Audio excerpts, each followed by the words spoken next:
everyone, and welcome back to Extra Emerson. I'm Max Lasky.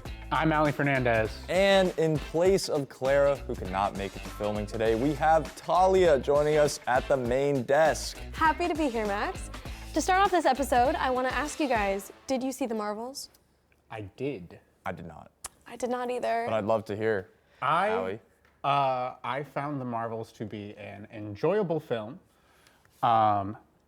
However, I suppose I can see why it's so divisive. I don't think, if we're just going off of Rotten Tomatoes, which that has kind of issues in and of itself because it's a review aggregator and people always forget that. 50% is kind of surprising to me, or like 55 or whatever it is. I definitely think that it is better than that. Better than Ant-Man for sure. But I think you can definitely see in the movie a bunch of the issues that Marvel films in general are kind of facing. I think it's a good kind of, especially the Marvel movies this year, it's great to look at Ant-Man and Guardians. Not Guardians, Ant-Man and the Marvels. Guardians is like a bit of an outlier because that thing is very much quality. You can see where all of the money really went. But then with the Marvels and with Ant-Man, things get a bit more muddy. I mean, both of these movies had hundreds of $million like budgets. Yeah. And we're seeing that a lot with these movies. And I think it's becoming a big kind of discussion in the movie industry now on where that money is going. Yeah, where is the money going? Absolutely. Because the fact that they need $100 million to make a movie like that is ridiculous in itself. $200 million. Yeah. $200 million. That's, even more ridiculous. I think, well, y'all are gonna be real mad at me. I have never really seen many of the Marvel movies. It's okay. So fine. Look, Yeah, I'm okay, but I wouldn't start now. I would feel- not start now. No, okay, that's true. I think with what I've heard as like an outsider, I have like a family who loves Marvel. I just kind of never really got into it, but I know that the quality of these movies was incredible, that they were the blockbusters constantly. And my family would be so thrilled to see these movies, and they were so emotionally attached, and all of a sudden, things are entirely different. Yeah, go ahead. Sorry, I think personally, like what happened in my eyes was, I mean, I was a Marvel fan growing up, like a huge Marvel fan, and Phase 1 until Endgame, I was in it. But I think there's a pattern, and the pattern is that it's kind of like everyone was in it at that point. Yep. And now everyone's not.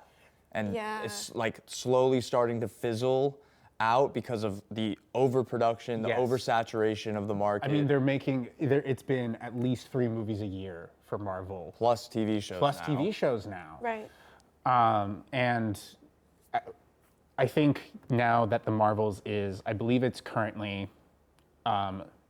not what, in the box office returns, it's not what they want it to be at. I think Sure. maybe it's $100 million, which is would be great for any other movie, but for this kind of movie, it's not. Yeah. And I think it's really telling that, you know, the Marvels, or the Marvel movies, even Guardians of the Galaxy, which grossed like $850 million, they're not the highest box office like grossing movies this year. Yeah. You know, we have Got Barbie, Oppenheimer. Oppenheimer, Super Mario Bros. Yeah, that's insane. And each That's of these, embarrassing. like Oppenheimer also is a rated R 3-hour long movie, 3.5-hour long movie. Yeah. It's a You epic. know, and you don't see that. It's also, a biopic. You don't see that usually kind of happening, but we now have these outliers, this kind of shift away from Marvel so suddenly, and I think it might be more of a case, like I think we're gonna see more of that, Yeah. especially with the problems that Marvel is currently facing with, It let's seems say, like the trajectory that they're on. Yes. It doesn't seem like it's a one and done type of mistake. we know that they are trying to find some direction again. Just there's lots of rumors about them, you know, they have the Jonathan Majors issue.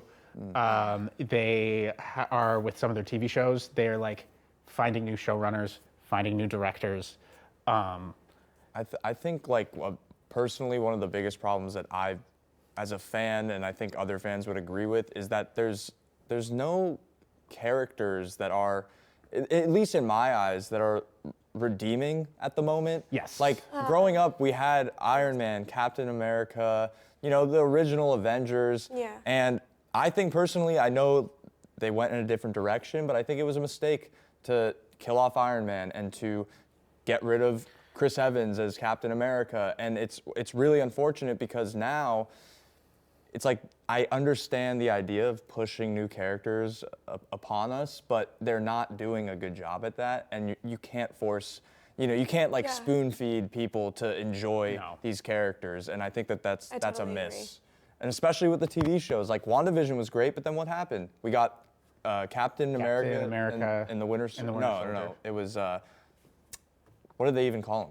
See, that's what I'm saying. I should know that, and we don't because Falcon and the Winter Soldier. Exactly, but like there was nothing awesome about that made me. And then what happened after that? Did we get Loki, Hawkeye or Hawkeye, Loki? I completely forgot Hawkeye was a thing. And it's just like I don't care. Genuinely, I forgot that Hawkeye was a thing until you just said it. But that's the thing. I think that's the problem is people are just like I don't care anymore. They're just pushing too much that people don't care about, that the ones that people maybe would have are kind of distracted by. I don't think Marvel would have found themselves in the position they're in right now if A, they started making TV shows, and B, if they had kept Chris Evans, Robert Downey Jr., the original Avengers, because that's what everyone wants. I'm not sure that's the case entirely. I think parting ways with these actors is all right. I think one of the biggest problems is their lack of actual planning. I think what Marvel ran into was they kind of just put a bunch of movies up at a presentation and went, this is what we're making, but they didn't actually know what they were making. They just kind of said things. And I know that the MCU wasn't completely planned out when they made it, but it felt a lot more planned out. They did kind of have a direction. That we're not seeing right now. What I think I'm struggling with is I was an avid fan and now I've become a casual fan. And even for the casual fans now, there's not enough. There's no Marvel movies that a casual fan can just walk into and be like, what's going on? That's exactly what my issue was, because at the time of all the new releases, I had been like, okay, well, I can't just start from the very beginning right now and be caught up. Right. I'm going to go in there and be absolutely clueless, and I'm going to ask my friend during the entire movie what's going on, and they're going to get so annoyed. And I think that's also because of there's no star power. I think that's like the problem. You got like my mom, she could walk into an Avengers movie and see, you know, Robert Downey Jr. and Chris Evans and know what's going on, but I can't walk into the Marvels and have an inkling of what's going on. As a final question, will you guys tune in to future MCU content? I think yes, with a caveat. Yeah, I don't even know what the caveat is, Just but an I would agree. asterisk. But it makes sense. Yeah. It makes sense. I would agree. Alrighty. Thank you all. That was our discussion. Now, on to the news. Welcome back to our news corner. Let's get into this episode's hot topics. Finally, after 4 months, the SAG strike is officially over. On November 9th, the SAG-AFTRA reached a tentative deal with the Alliance of Motion Picture and Television Producers, allowing actors to put down their picket signs and get back to work. The new contracts include $1 billion in new wages, benefit planning funds, and streaming participation bonuses. There will also be wage increases, informed consent and compensation for AI, and meaningful casting process protections. More details will be announced soon on the SAG-AFTRA website. In a recent interview, Jacob Elordi revealed that he ate a pound of bacon every day to play Elvis Presley in Sofia Coppola's Priscilla. He did this because Elvis really enjoyed bacon, but then went on to say that that was not noticeable enough because he is quite long. But it was the biggest he's ever been. David Robert Mitchell's film, It Follows, is getting a sequel titled They Follow. This news dropped surprisingly nearly 10 years after the release of the original, and is planned on being a full-fledged sequel with Micah Monroe returning as the lead. The film will be distributed by Neon. Details around the film's plot have been under wraps, with plans to film next year. In other horror news, Terrifier 3 has a release date of October 25th, 2024, this time taking place during the Christmas season. The film is an entirely independent production, despite studios' interest in the film in order for director Damien Leone to have full creative freedom with his film. The previous film made $15 million worldwide off of a $250,000 budget. Our final update, Warner Brothers strikes again. In a similar fashion to last year's Batgirl incident, the company has shelved the film Coyote vs. Acme for a tax write-off. The film revolved around Looney Tunes' Wile E. Coyote and his lawsuit against Acme Corporation, and stars John Cena, Will Forte, and Lana Condor. The multi-billion-dollar company got $30 million back for scrapping the film, but fans have had enough. Many were excited about this film, and early reviews were overwhelmingly positive. The outcry was enough to get Warner Brothers to permit the filmmakers to try and pitch the film to other distributors such as Netflix and Amazon Prime. Pitch meetings will begin in the coming weeks, but it seems like Warner Bros. Isn't off the hook. Texas Congressman Joaquin Castro took to X today, calling the unceremonious shelving of completed films for tax write-offs predatory and anti-competitive. He also called for an investigation and revision of the antitrust guidelines on behalf of the Justice Department. That's all we have for news in this episode, and now off to the field to see Will. Hey guys, my name is Will Curtis, and today we're right outside of the statue of Norman Lear, and we're going to be asking Emerson students to answer two questions. One, to define what a film bro is, and two, to act like them in 30 seconds. Let's see what they say. So, Javi, how would you define a film bro in one word? One word. Ooh. Condescending. Mansplainer. Pretentious. Toxic. Full of themselves. Probably arrogant. Proud. We're Proud. very proud. I mean, I'd just say you, but you're not a mansplainer. Most of them are, but also, like, you're such a film bro. In 30 seconds, I want you to act as much as a film bro as you can, and that can be like naming your top 4 on Letterboxd or anything like that. Okay. An action. Have you ever seen, like, Wolf of Wall Street or, like, Fight Club? Okay, bro. So, like, Martin Scorsese's new film, bro, like, that was incredible. Yo, dude, like, my Letterboxd, it's popping off right now. My #1 film, Jaws, it changed the film industry. Oh my god. Have you seen Citizen Kane and The Godfather? They're like the best movies ever made. Yo, Patrick Bateman, literally just like me for real, dude. The money, he's so cool, dude. Like, I wish I was him. Your top 4 is what? Mamma Mia? Is that like by Kubrick or something? So I went to the AMC and I saw the Five Nights at Freddy movie, and to be honest, I don't think it was that great. Like, seriously, you haven't seen it before? Oh my god, what are you doing? You can't even call yourself a fan of film. Oh, you haven't? Oh my god, those movies changed my life. Tyler Durden, literally me. Like, you know, wish I started a Fight Club. No, it's fine. Like, mine's just like Eraserhead. Like, it's like it's cinema, you know? Like, it's a movie. But when I saw Killers of the Flower Moon, like, Scorsese is like 80 and stuff, and he's still making movies. Like, I was like watching and I was like, wow, I could do all of these things in my films. Steven Spielberg is a god. He's our god. I'm proud of him. We're all proud of him. I don't know, there's a lot of, like, really great depth in those movies. I make so many films, bro. Like my films are so good. Oh my god, wait, hold on, did you like Barbie or Oppenheimer? I personally liked Oppenheimer better. Wait, you like Barbie? That's such the wrong choice. You know, Ryan Gosling, all of his characters, literally me. Drive, like, it's the best movie of all time, easy. Yeah, also, How are you even here? there's nothing wrong with the film Barbarian. It's absolute perfection. I love how it switches completely midway through into comedy. It makes so much sense. My favorite horror movie is Tusk. I applied so many film festivals, bro. Like, and I get so many accolades because, like, they're just the best. Like, they're the best of the best. Like, I'm gonna be on the big screen one day.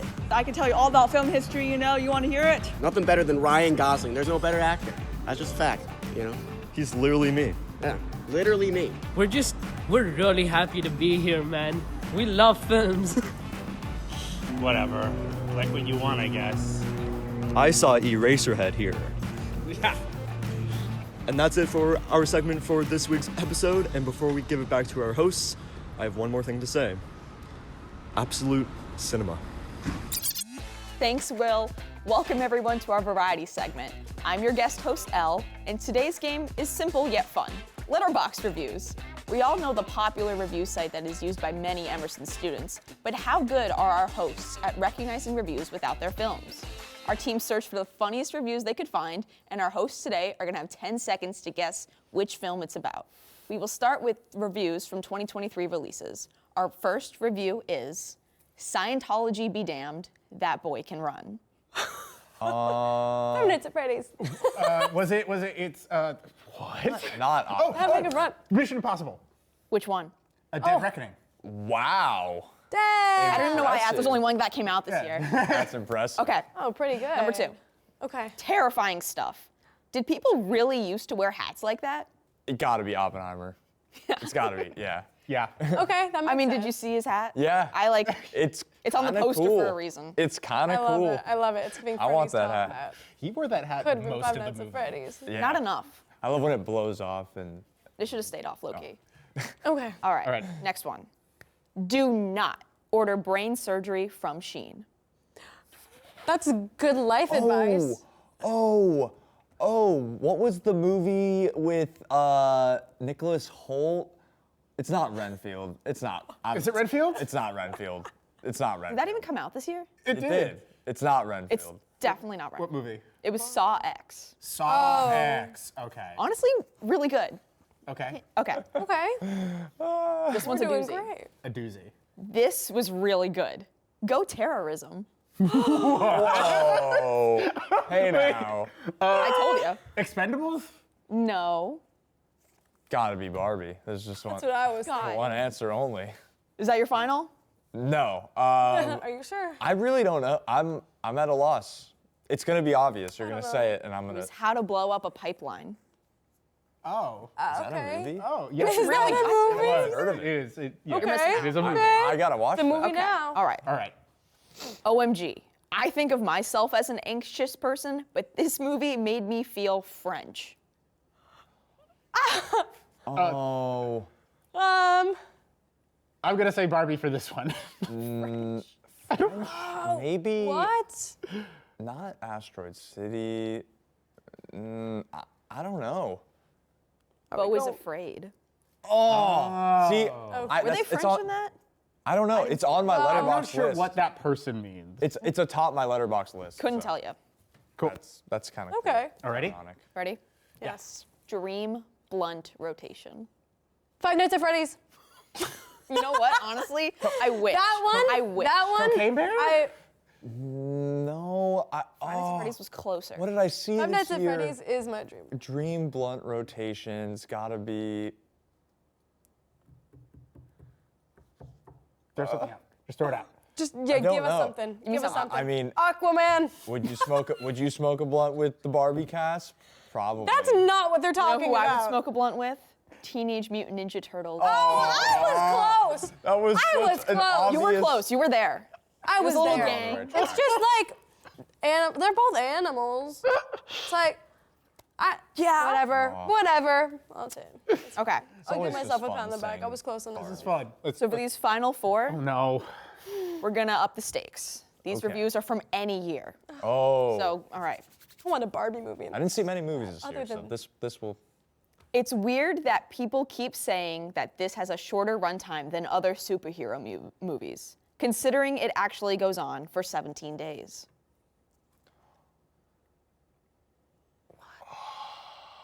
It's not obvious. I'm gonna feel I would just throw it out. 17 days. I'm gonna keep quiet. I have no idea. What lasts 17 days? I think that might be an exaggeration. I'm Okay. not sure it actually. Time is out. Can we? Oh yeah. I don't know. I was gonna Justice ask for. League. Maybe. I didn't see it. I don't. I plan saw on the Snyder cut. That was fun. It was good. I saw both cuts. I wouldn't recommend. Amazing. it. Okay, this one. If you don't get this one, Okay. Oh, I'm scared. Got it. the part where he drives the car, classic. Baby Driver. The part where he drives the car. He drives Cars. the car. Oh, is it? Oh, Drive. It's Drive. Yeah. I had to like Funny review. that one. That's a good. funny review. You know what? For a movie where it's called Drive, there was not enough driving. That was my one know. complaint. I was really looking. Night Call though, That's great a song. solid. That's a solid Letterboxd review. That is so funny. Right. Okay, this one you'll get. Okay. I had a dream that J.K. Simmons yelled at me, and I Whiplash. woke up crying. Yeah. Okay. I didn't even get to finish. All All right. Now this, This is not looking good for you guys on the Okay. I got this. Didn't get the ending. What did all those floating names mean? Metro Goldwyn Mayer, Arthur C. Clarke, and then I was in my house. Babylon? It? He said floating. You got anything? The same one that I've been saying this entire time, Five Nights at Freddy's. 2001: A Space Odyssey. You get that because I don't. Same thing. Space Odyssey, I guess, floating names. Controversially, I have not Weird. seen that movie. Same here. Same need to watch here. it. Okay, none of us. Oh, wow. Okay. On my Letterboxd. How are we supposed to watch get that then? list. Yeah. On my Letterboxd watch list, but I haven't seen it yet. That just piles up.